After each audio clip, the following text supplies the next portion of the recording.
Let's talk about making sales consistently. Making sales consistently.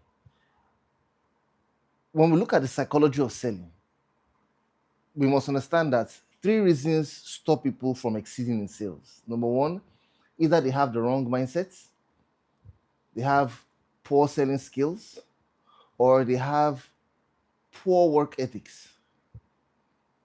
Now, in our previous video, I emphasized the importance of understanding how to track the kind of mindset you have. You can have either a growth mindset or a fixed mindset. Don't underestimate the importance of a mindset when it comes to selling. Because sometimes when we talk about mindset, some people act like, talk about the real skill. You always talk about mindset, talk about the real skill. If you look to the videos, we talk about the skills a lot. However, in sales, 80% of your success will come from your mindset. The remaining 20% will come from the strategy or approach you use when you sell. So you want to emphasize on your thinking. If you have an exam and 80% of your results is going to come from section A, 20% of your results come from section B, it's just wisdom to focus most of your time on section A.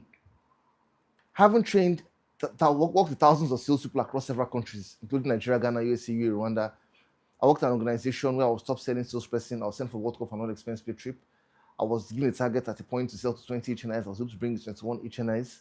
Now I've pretty much worked across every industry with regards to sales, consulting, and advisory. So I'm showing you, based on a lot of data, that what's holding a lot of people back is their thinking. I remember many years ago, I was running a project for a client. So I was sent to somewhere in a particular part of our country. I won't mention the particular location, just in case you're from that side.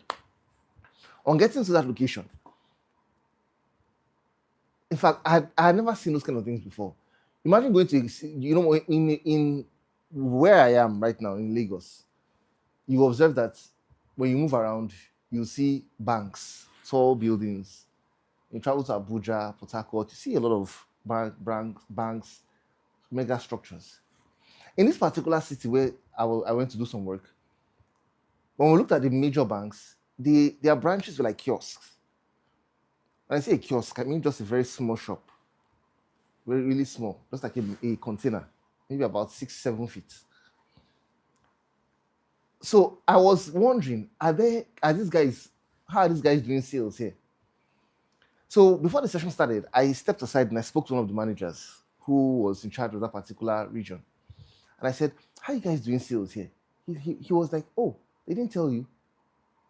We're the highest selling location in this particular organization after Lagos and Abuja.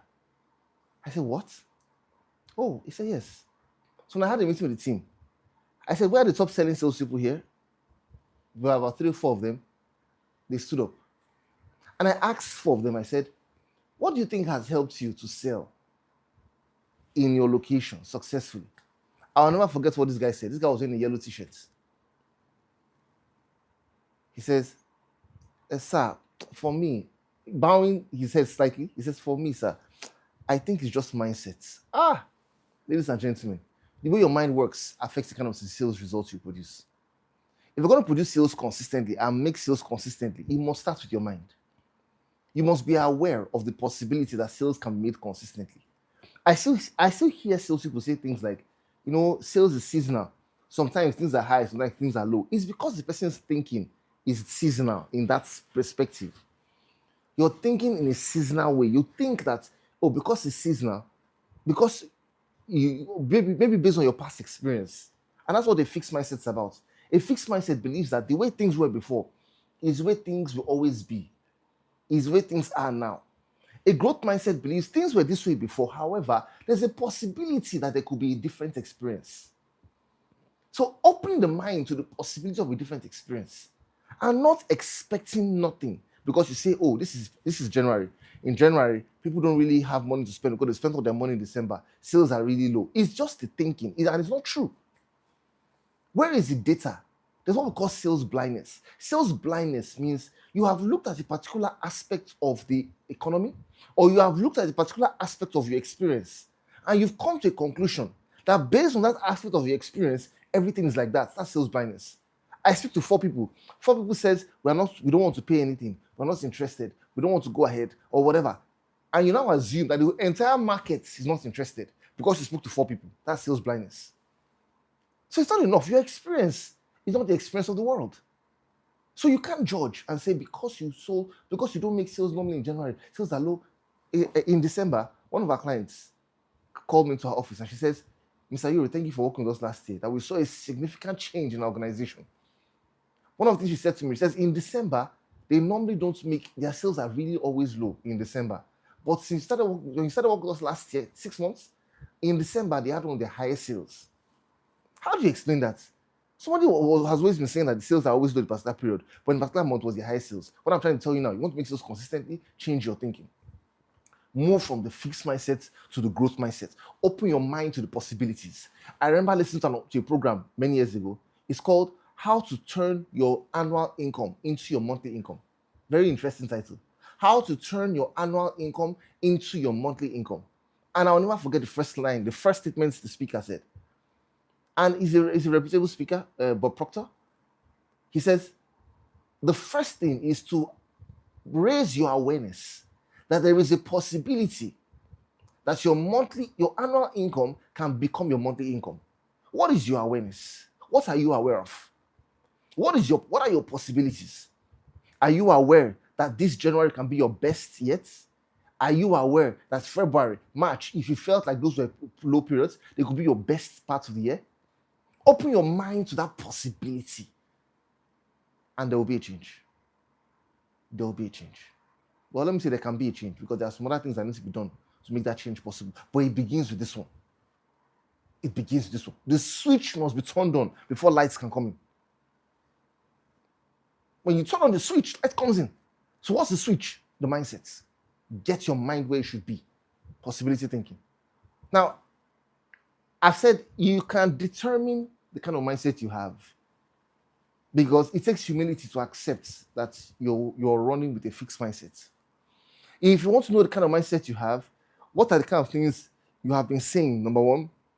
Number two, what are the kind of things you have been doing? What you say reveals how you're thinking. What you do reveals what you've been saying and how you're thinking. Because it starts with the saying, then it affects the doing.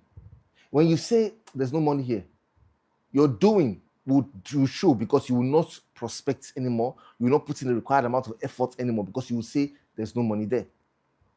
So apart from saying your affirmations, speaking consistently, you must start to change your behaviors. Change your behavior. Align your behavior with your speaking. You've been saying I'm number one in sales. Now, if you've not been saying anything, you have to go to the basics and start draw up an affirmation for yourself and talk to yourself and charge yourself up. But if you've been speaking, align with your speaking. You've been saying, I'm number one. I'm the best. Every target given to me, I can exceed it. I'm number one. Whatever it is you've been saying. Now, start to behave that way. And how do you behave that way? Increase the efforts. Increase the inputs. Go out more. Make more calls. Schedule the time. As a salesperson, you don't just call or prospect when you remember, when you feel like. Schedule a time for it. You have many things you do. You have many things you're managing. Oh, I do my prospecting between 9 a.m. and 11 a.m. Or I do my prospecting between 11 a.m. and 1 p.m. When you're doing that at that point in time, put your phone aside. Put out social media. Focus. Don't make the calls. See, the Bible says no labor, there's profits. Sometimes when you're putting all the effort to make sales, it doesn't look like anything is going to come out of it. But ladies and gentlemen, in all labor, there's profits. Anybody who made sales, ask them. They didn't know where they went towards, where the money will come from. One of my coaching clients who exceeded her targets, she had targets in billions, exceeded her target last year. When I asked her, how did you get this transaction in billions? She says she was going out consistently based on her coaching, going out for meetings consistently. And all of a sudden, she gets into this office and she realizes that one of the people in charge was one of her classmates from school. Would she have known when she was in front of that building? Did she know that building, her classmate was there? No. But the efforts and the inputs created the room for sales to happen consistently. All right, thanks for watching today's video. If you haven't liked this video, please like, share this video with others as well. If you haven't subscribed, you can subscribe here. If you haven't watched the next video, please watch the next video. I look forward to seeing you in the next video. Thanks so much for watching. I'll talk to you soon.